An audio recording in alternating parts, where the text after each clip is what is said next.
Relisha. Question tonight, where is Relisha Rudd? That is a question so many people want to know, especially on this night. It's marking the 11th anniversary of the child's disappearance from Northeast D.C. Our Dave Laval talked with one volunteer on a quest to find out what happened to the young girl. Henderson Long goes door to door at the Kenilworth Parkside Apartments in Northeast D.C. The private detective passes out flyers he hopes will lead him to what happened to Relisha Rudd.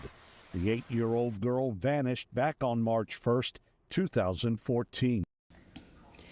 11 years ago, the District of Columbia was shaken by a tragedy that will leave an indelible mark on the community. On March 19, 2014, D.C. police issued the first Amber Alert in a case that will haunt the city forever, a case that remains unsolved to this day. 8-year-old Relisha Rudd vanished from a city homeless shelter on March the 1st, 2014. Relisha lived with her mother, Shamika Young, age 28, at the D.C. General Shelter, located at 1900 Massachusetts Avenue Southeast, Washington, D.C. Shamika was no stranger to homelessness.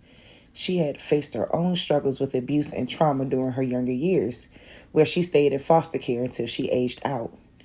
This temporary refuge was home to many families facing homelessness, but it also posed significant challenges and dangers. It was in this challenging environment that Relisha befriended Khalil Tatum, a janitor who worked at the shelter. Khalil Tatum, a 51-year-old man with a troubled history, had a felony record that included charges for burglary and larceny. Despite his past, he was employed by the Community Partnership for the Prevention of Homelessness, the organization that operated the D.C. General Shelter. Tatum was known for inappropriately interacting with shelter residents, particularly young girls, raising concerns among those who observed this behavior. Over time, Tatum developed a relationship with Relisha and her mother. He would buy gifts for Relisha, including a tablet, and took her on outings, such as a trip to see Disney on Ice. Eventually, Shamika allowed Tatum to take Relisha away overnight, supposedly to stay with him and his granddaughter. Relisha attended Payne Elementary School, where she was a second grader when she disappeared. In February 2014, Relisha suddenly stopped attending school. While Relisha hadn't been seen at Payne Elementary School, sources reported that all three of her younger siblings had been present at school. Her grandmother, Melissa Young, provided a note to the school stating that Relisha was experiencing health problems and was being cared for by, quote, Dr. Tatum. This would become a critical turning point in the case. When school officials contacted Tatum at the number provided in the note, he failed to attend the scheduled meeting. Concerned for Relisha's welfare, a school social worker made the difficult decision to report her missing to the police on March 19, 2014. By this time, she had not attended school for over a month. The Metropolitan Police Department launched a missing persons investigation, realizing the urgency of the situation. As the investigation unfolded, surveillance became available as a key piece of evidence. On March 1st, 2014, the day Relisha was last seen, she was caught on surveillance footage at a Northeast D.C. motel with Khalil Tatum, who had taken her from the shelter. Investigators uncovered additional footage showing Tatum and Relisha walking together in a Holiday Inn Express on February 26. However, the footage from March 1st proved to be the last confirmed sighting of Relisha, as she was seen entering a room with Tatum. As the search for Relisha intensified, the case took a dark turn. Tatum's wife was found shot dead in a hotel in Prince George's County, Maryland in mid-March. By the end of the month, Tatum was discovered dead in a shed at Kenilworth Park and Aquatic Gardens, having died from an apparent self-inflicted gunshot wound. You were playing the tape from earlier this afternoon about the fact that they had found a body, a male body, in the park, that they were searching for Relisha Rudd. And just 30 minutes ago, police now saying that they are tentatively, stressing the word tentatively, identifying the body as that of Khalil Malik Tatum, who they believe took Rudd and this was likely a suicide. Now, police saying they don't normally identify a body this quickly, but in this manner, but are making an exception because of the case.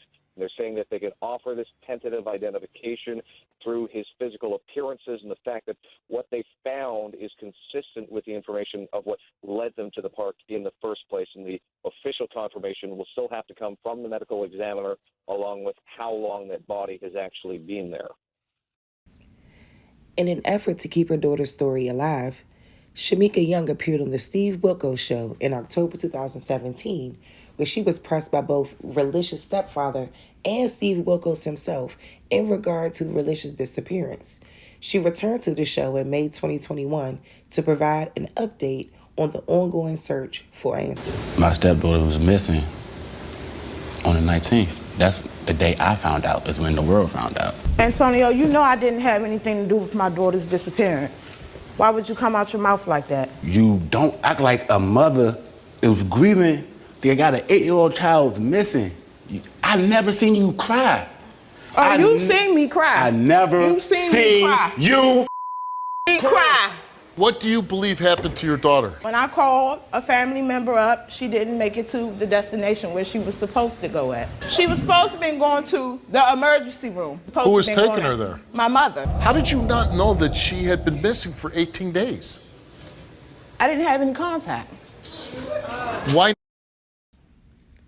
Relisha Rudd's story is a heartbreaking reminder of the vulnerabilities faced by children in precarious situations.